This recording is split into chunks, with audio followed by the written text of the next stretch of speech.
Anne Romanoff.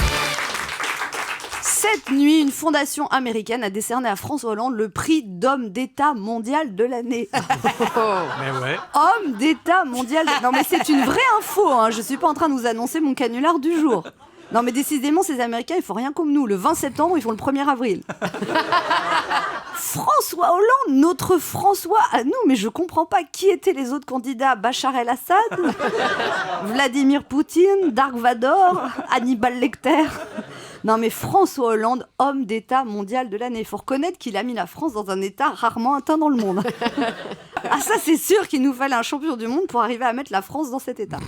Le prix a été décerné par la fondation Appeal of Conscience. Ah ouais. Appel de la conscience, hein, pour ceux qui sont bilingues comme moi, afin d'honorer les dirigeants qui travaillent pour bâtir un avenir meilleur pour tous.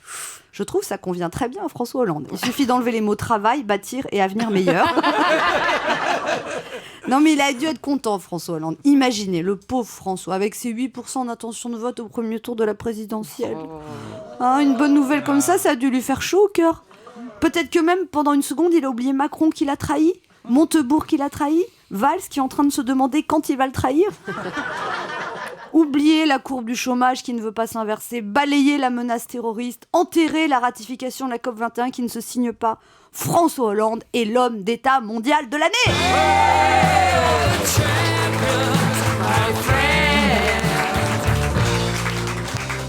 Non, puis attendez, ce sont les Américains quand même qui ont décidé de ça. On dit toujours qu'ils ont 20 ans d'avance sur nous, les Américains, sur la bouffe, les fringues, les avancées technologiques, le mode de vie. Les Américains, ils sont toujours précurseurs. La preuve, ils vont élire Donald Trump.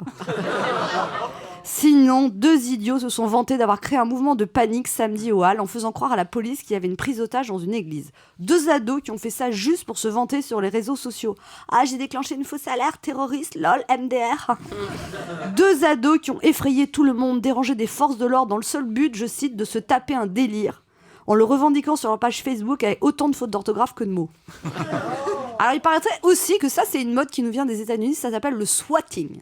Ça s'appelle le swatting et ça consiste à donner une fausse alerte pour que la police intervienne à grand renfort d'hélicoptères, de véhicules et d'hommes en armes. Moi je pense que ces 2 ados mériteraient qu'on revienne à la mode du baffing.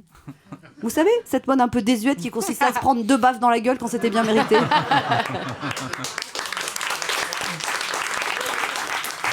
Je trouve que c'est dommage qu'il n'y ait pas un prix des 2 connards de l'année 2016 parce que ces 2 gamins le remporteraient haut la main.